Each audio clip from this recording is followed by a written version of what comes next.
Today, Melissa Chi and David Agnew will be speaking about the impacts of COVID-19 on small business, how they've innovated to adapt to this environment, and how the impacts of this change on the college and polytechnic sector has had on our students.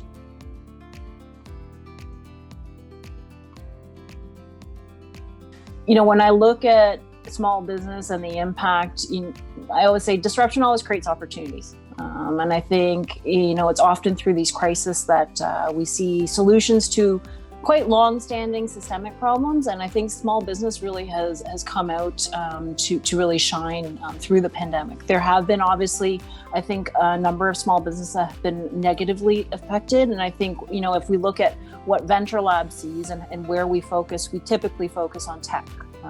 But certainly, I think through the pandemic, we've seen how digitization and transitioning Main Street businesses and leveraging technology, what kind of profound positive impacts that can have.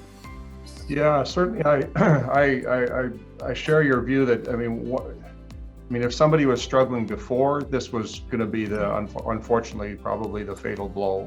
And of course, one of the things certainly we saw in the small businesses that we dealt with, we've had some programs to help as well, not just on the for-profit side, but some on the non-profit side.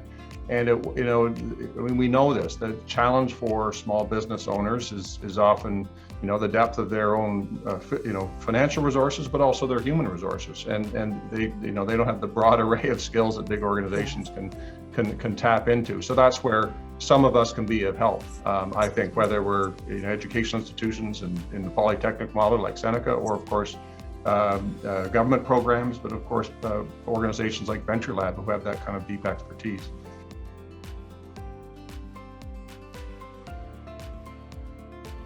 As we think about the return to the more normal, we've had students say, "Look, I need to stay online. I don't live anywhere near your campus. So it's not just the convenience factor of, I've got 2 kids and it's better to be online. It's actually people saying, oh, actually I live in British Columbia and I'm taking your micro credential, and that's a market that, frankly, we're saying, well, this is great." And I'm thinking about you with your hardware initiative. There's a perfect example of your reach can be literally across the country, if not beyond.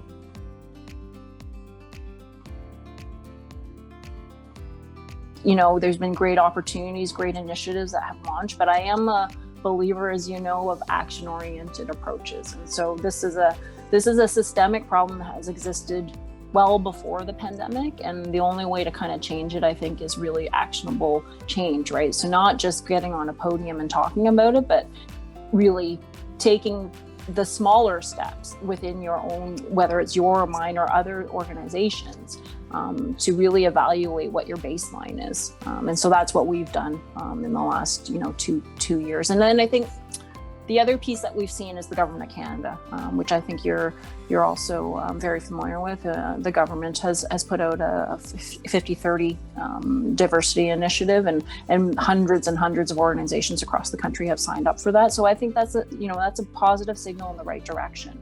But I think it does take systemic change for it to be sustainable. Yeah, I completely agree, and certainly, one of the things that I think we're all very conscious of is it's so easy to put out the statement.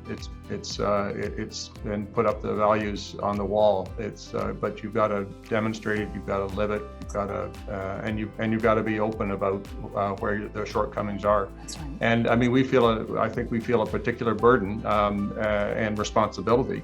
In a good way of making a real difference, because of course with our range of programs, we've got an opportunity to really make a difference in society and for the long run. So it's something I know we're going to be working together on. So that's absolutely.